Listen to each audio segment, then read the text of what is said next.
എന്നൊരു ചെറിയ day in my life കണ്ടാലോ. അങ്ങനെ രാവിലെ എണീറ്റ് ഫ്രഷായി ചായ കുടിക്കുകയാണ് ഗൈസ്. കാരണം കോളേജ് ഉണ്ട്, അപ്പം അതിനു മുമ്പുള്ള കാര്യങ്ങളാണ് ഇപ്പം നിങ്ങൾ കണ്ടുകൊണ്ടിരിക്കുന്നത്. ഇനി ലഞ്ച് ബോക്സ് സെറ്റ് ആക്കുക എന്നുള്ളതാണ് അടുത്ത പരിപാടി ഗൈസ്. അങ്ങനെ പിന്നെ ഗൈസ് കോളേജിലെത്തി. അപ്പോൾ നമ്മളെത്തിയ ടൈമിൽ അങ്ങനെ ആരും എത്തിച്ചില്ലേനു ഗൈസ്, ബെല്ലടിക്കാനാവുന്നുള്ളൂ. പിന്നെ എല്ലാവരും എത്തി ഗൈസ്. പിന്നെ ആണെങ്കിൽ നമുക്ക് ഫോൺ ക്യാമ്പസിൽ അലോഡ് അല്ലാത്തത് കൊണ്ട് എനിക്ക് ആകെ എടുക്കാൻ പറ്റുന്ന ക്ലിപ്സ് എന്ന് പറയുമ്പോൾ ക്ലാസ് കയറുന്ന ടൈമിൽ, അതായത് പ്രെയറിന് മുമ്പും പിന്നെ ക്ലാസ് കഴിഞ്ഞിട്ടുള്ള ആ ഒരു ഇതും മാത്രമേ എനിക്ക് എടുക്കാൻ പറ്റൂ. ക്ലാസ് കഴിഞ്ഞാൽ നമുക്ക് ഫോൺ കിട്ടും. അങ്ങനെ ഞാൻ വീട്ടിലെത്തലും മഴ പെയ്യലും മേനു ഗൈസ്. അങ്ങനെ ഞാൻ വീട്ടിലെത്തി ഗൈസ്. അപ്പോൾ ഇന്നത്തെ ഈവനിങ് സ്നാക്ക് എന്ന് പറയുമ്പോൾ ഉപ്പുമാവേനു. ഉപ്പുമാവ് ഉണ്ടാക്കി വെച്ചു. നമ്മൾ നേഴ്സറിത്തെ ആ ഒരു ഉപ്പുമാവ് ഉണ്ടായിരുന്നല്ലോ, അത് നെക്സ്റ്റ് ഐറ്റം ഗൈസ്. അങ്ങനെ അതും ചായ ഉപ്പുമാവാണെങ്കിൽ നല്ല ടേസ്റ്റും ഉണ്ടായിരുന്നു കഴിക്കാനും. പിന്നെ നല്ല അടിപൊളി കട്ടൻ ചായ ഒക്കെ കുടിച്ച് അത് കഴിഞ്ഞ് പിന്നെ കുറച്ച് കഴിഞ്ഞപ്പോൾ ഗൈസ് ഞാനും ജൈനറ്റും കൂടി ഓംലേറ്റ് ഉണ്ടാക്കി കഴിക്കാമെന്ന് വിചാരിച്ച്. ഓളെ സ്റ്റൈലിൽ ഓംലേറ്റ് ഉണ്ടാക്കുന്നത്, ഞാൻ എൻ്റെ സ്റ്റൈൽ ഒരു വെറൈറ്റി ആക്കിയിട്ട് ഓംലേറ്റ് ഉണ്ടാക്കുന്നത്.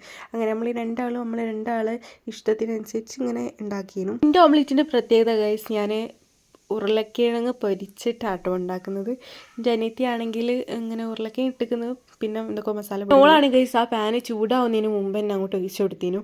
അങ്ങനെ നമ്മൾ ഓംലേറ്റ് റെഡി ആയിട്ടുണ്ട് ഗൈസ്. ഇനി അടുത്ത പരിപാടി എന്ന് പറയുമ്പോൾ അതിന് വേണ്ടിയിട്ടുള്ള ഡ്രിങ്ക് ഉണ്ടാക്കണം. അതായത് നമ്മൾ ബൂസ്റ്റാണ് ഉണ്ടാക്കുന്നത്, നല്ല തണുത്ത ബൂസ്റ്റ് ഗൈസ്. സൂപ്പർ ആയിരുന്നു കേട്ടോ ഈ ബൂസ്റ്റ്. അങ്ങനെ ബൂസ്റ്റും ഉണ്ടാക്കി. ഇനി എന്താ പരിപാടി, ഇനി രണ്ടും അങ്ങോട്ട് അകത്താക്കാം. അങ്ങനെ നല്ല അടിപൊളി ഓംലേറ്റും റെഡി, ബൂസ്റ്റും റെഡി ഗൈസ്. പിന്നാണെങ്കിൽ ആ ഓംലേറ്റ് നമ്മൾ ഡെക്കറേറ്റ് ചെയ്തിട്ടുണ്ട് ഗൈസ്, കക്കിരി വെച്ചിട്ടേനു കേട്ടോ. അതിൻ്റെ മേലെ വെച്ചിട്ട് ഇങ്ങനെ ഡെക്കറേറ്റ് ചെയ്തിട്ടുണ്ട്. പിന്നെ ആണെങ്കിൽ നമ്മൾ ഓംലേറ്റ് നമ്മൾ ഡെക്കറേറ്റ് ചെയ്തിട്ടുണ്ടായിരുന്നു ഗൈസ്. ഞാൻ അതിന് ആദ്യം ഗൈസ് കക്കിരി ഇങ്ങനെ പീസാക്കിയിട്ട് ഇങ്ങനെ അതിൻ്റെ മേലെ വെച്ചത്. അപ്പോൾ അത് കണ്ടിട്ട് ഓക്കും അങ്ങനെ ചെയ്യണം എന്ന് പറഞ്ഞിട്ട് അങ്ങനെ ഓക്കും ആക്കി കൊടുത്തു ഗൈസ്. അപ്പോൾ ഗൈസ് അങ്ങനെ നമ്മൾ ഓംലേറ്റ്സ് ടേസ്റ്റ് ചെയ്യുന്ന ടൈമാണ് ഗൈസ്. അങ്ങനെ ഓളതും ഇൻ്റെതും എങ്ങനെയുണ്ടെന്ന് നോക്കൽ.